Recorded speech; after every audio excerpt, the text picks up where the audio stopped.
In July 2021, Joe Fowler and his wife Pat made a trip from Myrtle Beach, South Carolina to visit Richmond area NTRAK in Ashland, Virginia.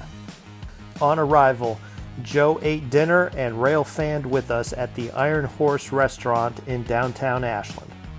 Joe was on a mission to run trains on the Blue Ridge and Western Railroad, built by Richmond area N-Rail with members of Richmond area NTRAK. And Joe had a second mission to deliver his 2-module set to the custody and safekeeping of Richmond area NTRAK. Preserving the legacy of NTRAK and the spirit of N-Rail, Joe explained everything about his modules, including the backstory, to the eager and listening members.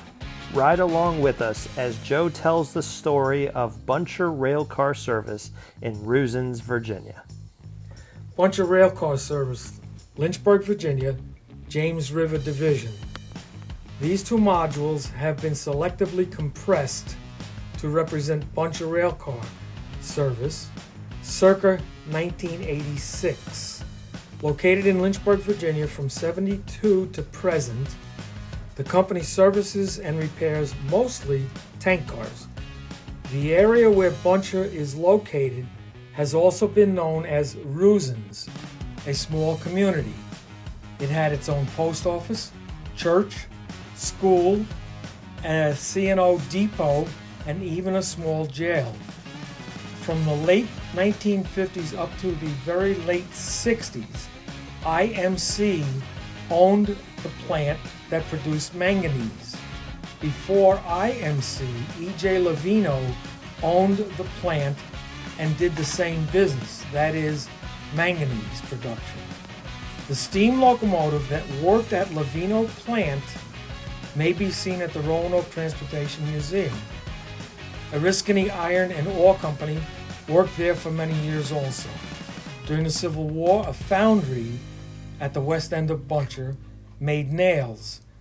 I think the name of the company was the Virginia Iron and Nail. And of course, the C&O Railroad, the Chessie System, and the CSX have been passing the plant for years. Thank you. Read by Joe Fowler. We have fellow members. Hey, Bill. Introduce us to our friend. Who's joined us here today? What's your name? Joe Fowler And from originally Lynchburg, Virginia. All right, what are we doing here today? What is this big box on the floor? This is my coffin. Originally was called Buncher Railcar, Yep. and Matt Schaefer decided to call it the Ruins, and then it became Rusens, which is the actual name of the place. So you're telling us this is 2 NTRAK modules coffined together. Yes. Each of them are 6-footers or 4-footers? 4-footers by 26 inch, not the normal 20. Here it comes. Help out. Wow. Okay. I'll tell you what, You got a trash bucket back here, guys? legs are right behind you. Centering pins. Centering pins. That's good. This one doesn't feel like it's in. Oh yeah, okay. And that's These, how we used to load them into the truck. Like into wooden the trails. dolls. These 2 line up Want with to come out of that? Tom's end. The holes. Line straight up. And I can tell you right now, the legs come are around. There you go. There you go. Okay. So all right. So now, what is the story of Rusens? Did you work there? Yes. All right. Tell us about 9 that. years. 9 years. Originally, way down here, there's a dam. Mm-hmm. I have pictures for you. There was an electrohydro plant, and the Oriskany Iron and Nail plant was down in this area. Okay. They also had a plant up at near Rock. Then it became Levino's. Levino's was a manganese plant. Okay. There were 2 of these. There were 4 sets of towers that you'll see on that top picture right there. And what Levino did was take the ore, blast it with heat, and get the manganese. Okay. The byproduct, which was very porous, basically just waste, would be run down as far down as the plant was. And incidentally, The actual plant itself was a mile long. Buncher himself sold off some of the bottom. But they would take dump trucks, they'd run them up under these things here, and the cars would dump the slag, and the dump trucks would take it down the river and put it in the river until finally somebody said, this might not be a good idea. You know? So a lot of the bed from roughly here to even the storage yard was the porous leftover slab.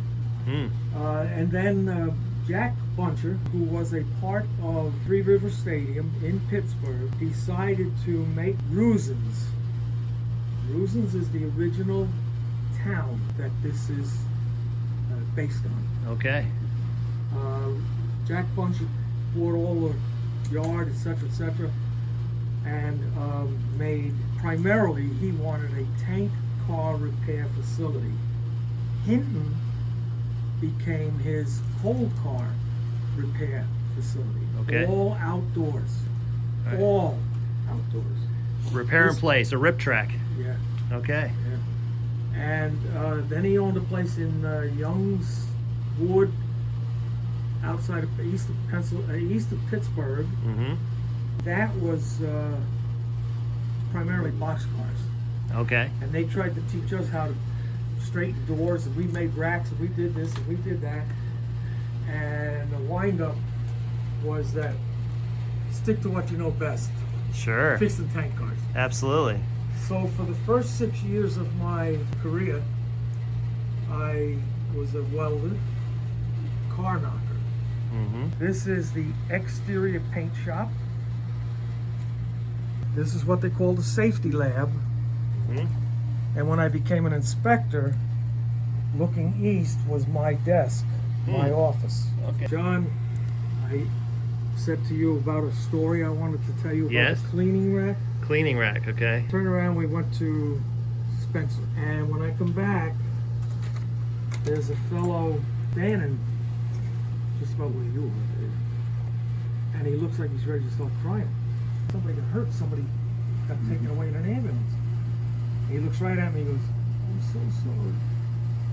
Never pass a toolbox over someone else's module. Boom! Oh, no. Found every piece except a little cross brace. The one still exists. Sat paint. He ran out and bought me a bottle of Tester's glue. He says, we found all the pieces. I said, no, we didn't, but you got enough. I put it together at the Spencer show and put it right back up the next day. Wow. That's Joe Fowler. I just got done inspecting the interior. You modeled yourself on top of the car? Hell yeah. All right, man. For posterity. Yeah. Going backwards, the first 6 years I worked here, I was literally working out here. I never worked there's a back plant, and there were originally 8 towers and two blasts. I worked out here for 6 years, and the foreman approached me. He says, HR wants to see you, along with Mr. Ferguson. When Mr. Ferguson wants to see you, something ain't right. Not good news. Okay. So I go over there, and Mary, our HR lady, she says, come on, we're going into Dave's office. Oh no, Lord, this is not right. This don't sound good. He gets up, shakes my hand, he says, have a seat. Uh-oh.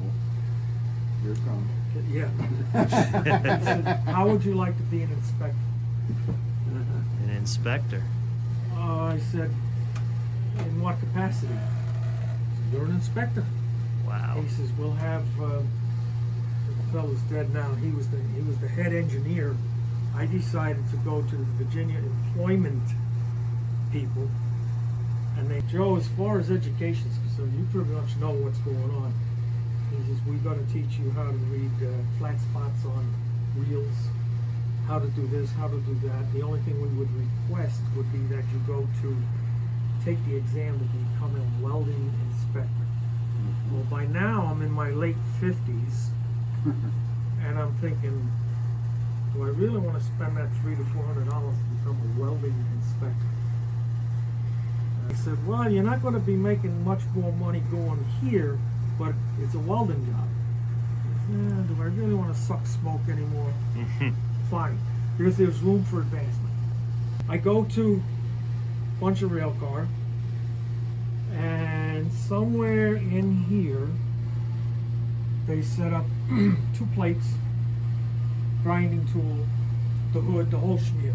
And I had not welded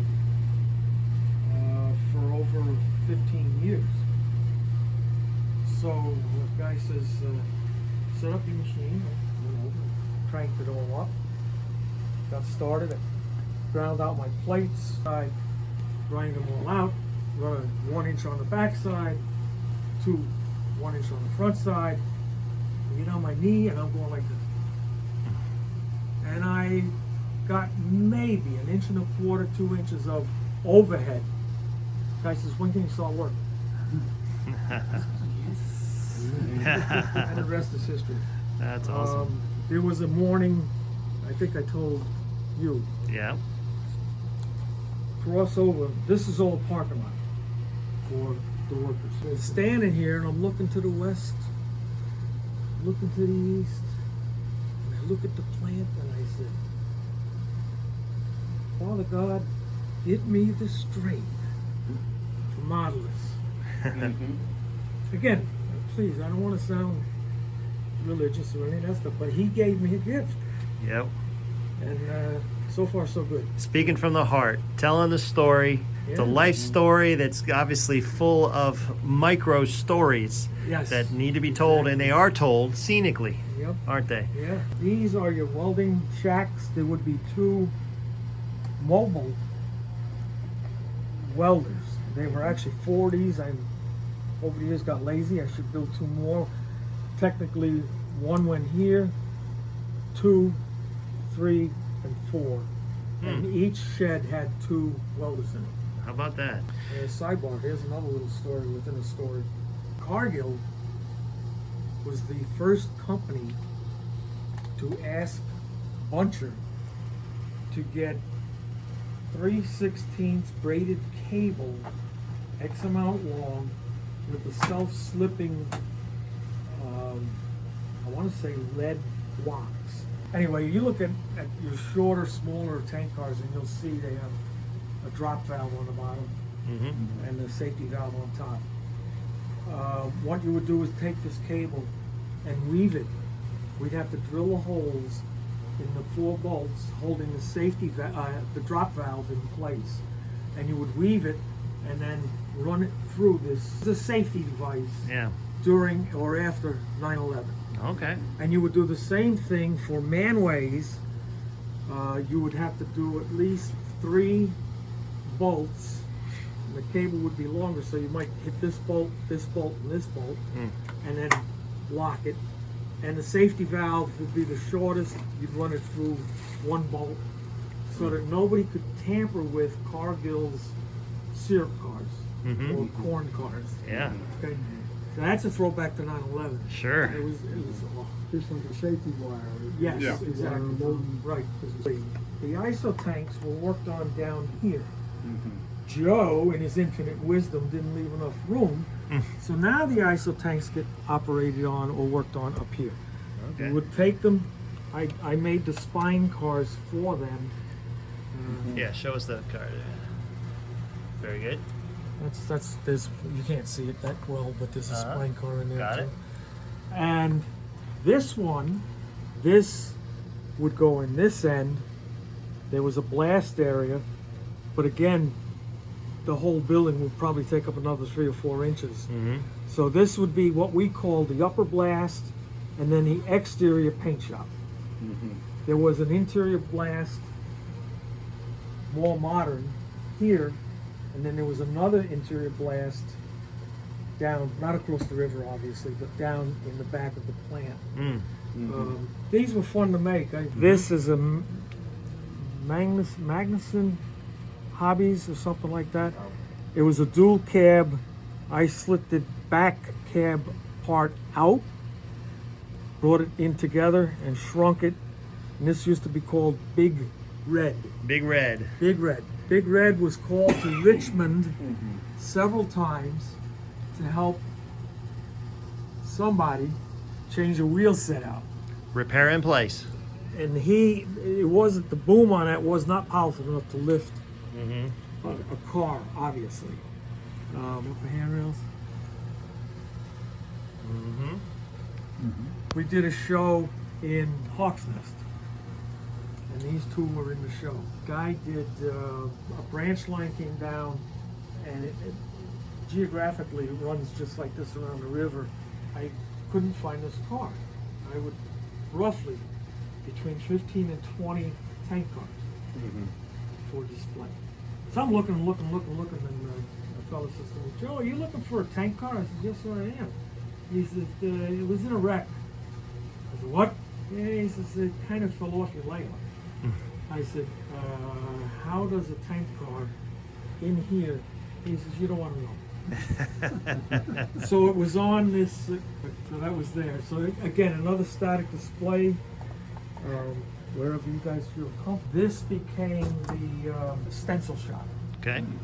And stenciling, like anything else, oak tag, but it was quite a thick millage. And they would literally punch and or knife out, let's say NATX 1, 2, 3, 4, 5. And then they finally got these big punches, and that's all the guy would do is and then they would tape them to the cars, the tank cars in particular, and one guy would stand at the far end, the A or the B end, and you snap your drop line, and that's how you put your Okay. stuff on. And of course, like anything else, modern technology takes over. Now all you got to do is peel the back, line it up, snap the line again, and they got these little flexible plastic, Right. just like this, press it on. And All right, Joe, I'm going to ask you a question about operations. We've talked about the mainline track. Obviously, there's all these shorter tracks, but how did you operate this layout? but while we were running, let's say Saturday, Joe Fowler would be running his 8 to 10 little tank cars around the whole layout, come back here, and I try to time it. Okay, who's behind me? Tom, I'm going back into my yard, so I go, bear with me. Yep. All right, in real life, this is the main line. Yes. This is the hole. There was a switch in here geographically that would run into this. And this did technically run downhill just like this does. Okay. Back in Levino's days, that's how they ran their empties Yes. in here. But sticking to modern day, if there's an eastbound, he would have the right of way. The westbound would have to take the hole. Okay. Tuesdays, CSX would run up, park here. Say we've got 10 repair jobs, 10 units, cars. Throw this one, throw this one. CSX, not us. CSX was responsible for those two switches. He would back in, and this would be the inbound line. Yep. It's a holding track. Yep. The outbound, he would run back out to here, Pick up what he left. pick up whatever we had, and come back out, run around, take his train back to Lynchburg. Okay. So loosely, operation-wise, I think this club will have fun, literally have fun doing ops. This was fun too, because this would have been down here. Yeah, So- to describe, what's the relevance of the wheel set trucks to the repair in place facility for tank cars? Like this end is jacked up, Mm-hmm. it's on a stand. Mm-hmm. You would take the wheels out. If it was slid flat, you'd have to replace the wheel Yep. and or the whole set. You Your, replace the whole truck assembly, right? Yes. Yeah. If it was just an axle, you'd just replace the axle. We had, I forget the name of them, but they were a span bolsters, which were 4 axles under one bolster. Huge, huge. Place. This is just something I wanted to put on there. Technically, they'd come in once every so many months, take out the bad wheels, and drop off the good wheels. That's all they did. Well, the modules have found a great home, and Yes, we that's will. what I wanted. We will This be is looking truly what forward I to wanted. adding these to the displays. The creek really does look good. Your initial description that you were Yeah, I very was worried worried how about that was that going to turn being out, but tore up. it looks like a cloudy Virginia creek. It really does. Somebody said that to me years ago. I think I described pretty much everything. Again, exterior blast, exterior paint, safety lab. Basically, that's where we had our safety meetings. Your inspection house. Inspection house, brakeman boxcar. Guy literally, all he did was work on the air brakes. Time clock / years ago switch tower. Boiler house for the cleaning rack, weld machine Right. shacks, shed, whatever, and of course an outside blast for interior of cars. Their big claim to fame was doing interiors for DuPont out of Newark, Delaware. Yeah. That was our big. We lost that contract to them. And 4 of the what they call the cherry top tanks. Right, it's in the picture. They would back the slag cars up here, Oh, okay. drop it into a dump truck or two. The dump truck would literally take it right down the river, You dump it in the river. and then it got so Yeah. full that they could actually back over their own slag and get it out into the deeper part of the A lot river. of fill. So this is a way of. So this track was basically elevated. Up to Was this originally elevated. Okay. Okay. I don't know about present day, but when I worked there, this was all scrap pile. Okay. They would literally, if a tank car came in and an insurance deal wasn't made, they'd literally scrap it. I mean, a guy would spend days just torching. They might save certain parts of it, the Yeah. brake rods, the handrails, maybe the head shields might get saved, but the rest of the tank would be destroyed, scrapped. Was there And was there a lot of scrap throughout the complex? no, mostly they looking at- tried to keep it down this end Yeah, as much as looking at possible. the picture, Yeah. you just got some items. You know, Yes. Just willy-nilly. And I wished I would have had a shot going east towards Lynchburg because it would show that trestle. So Lynchburg was east of this. Yes, yeah, this Okay. way. So this is But east. when you're coming that's in west. from on 460, You would be. you're on the east side, Yes, correct. right along the river. Joe, Painstaking. I think I can summarize all of our reaction to what you just said is that we're enormously grateful that you have brought these modules to us. You've deemed us worthy to be custodians of this. We will be setting this up into our setups and layouts, and we'll take care of everything. And we're just so grateful that you have brought it to us. So awesome. Guys, I'm going to go ahead and wrap up this video. But Joe, thank you very much. Give everybody a thumbs up. Thumbs up, guys. Let's show that. Thank you, Joe, so much. This has been awesome.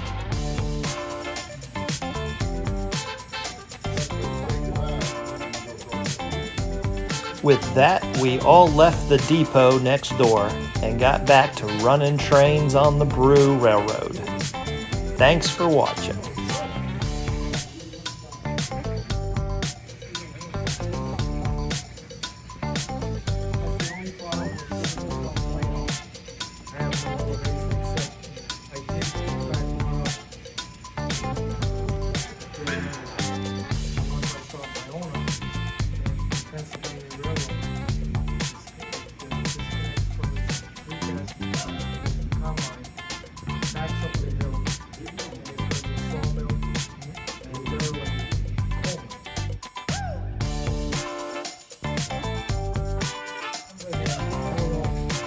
Where we went to an Italian restaurant. This is back when we did the show up at the racetrack. So this is one of the very first shows I was involved in. Yep.